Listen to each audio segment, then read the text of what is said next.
میلاد انقلاب کا نام ہے۔ میلاد جب تک نہیں ہوا تھا تو بیٹیاں زندہ دفن ہوتی تھی۔ آپ علماء سے یہ سن تو لیتے ہیں پر ذرا اس معاشرے کی بے حسی تو دیکھو۔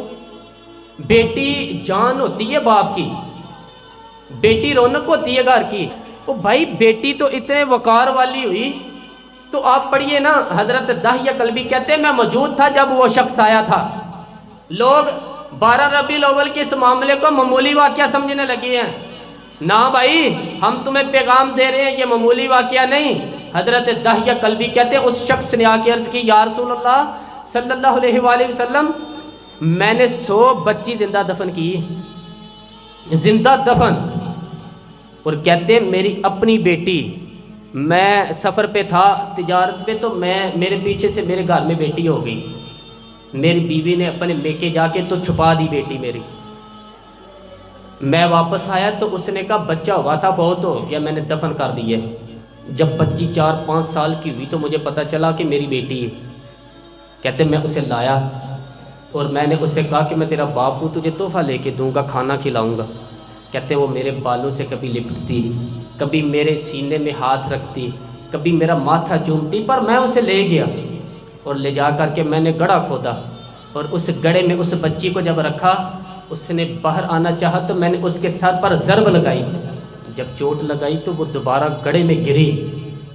میرا ویسے وجدان کہتا ہے کہ جب سے میلاد ہو گیا ہے نا، آج کسی باپ کی بیٹی اگر 4 پائی سے بھی گر جائے تو شاید وہ ساری رات سو نہ سکے کہ بچی گر گئی ہے میری۔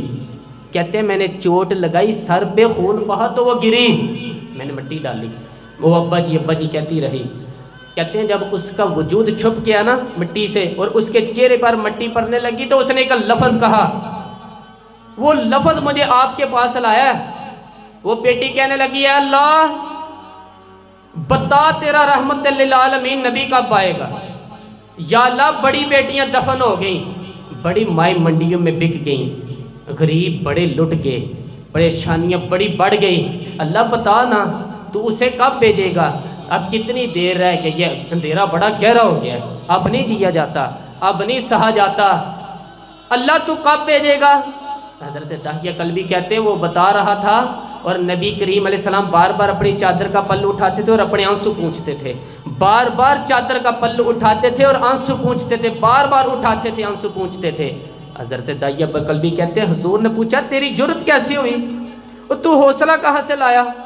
اس نے کہا محبوبہ پتہ نہیں، لیکن قربان جاؤں یا رسول اللہ صلی اللہ علیہ وآلہ وسلم، میں نے آج سویرے آپ کی کسی صحابی کو یہ کہتے سنا کہ وَمَا أَرْسَلْنَاكَ إِلَّا رَحْمَةً لِّلْعَالَمِينَ، تو وہ یہ رحمت للعالمین کے لفظ ہیں، یہ تو میں نے اپنی مرتی ہوئی بیٹی سے سنے تھے۔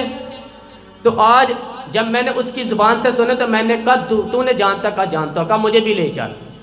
تو حضور میں آپ کے دروازے آیا ہوں، رب معاف کر دے گا؟ تو میرے حبیب نے فرمایا چل تو پڑھ کلمہ، جو میرا کلمہ پڑھ لے اللہ اس کے سارے گناہ معاف کر دیا۔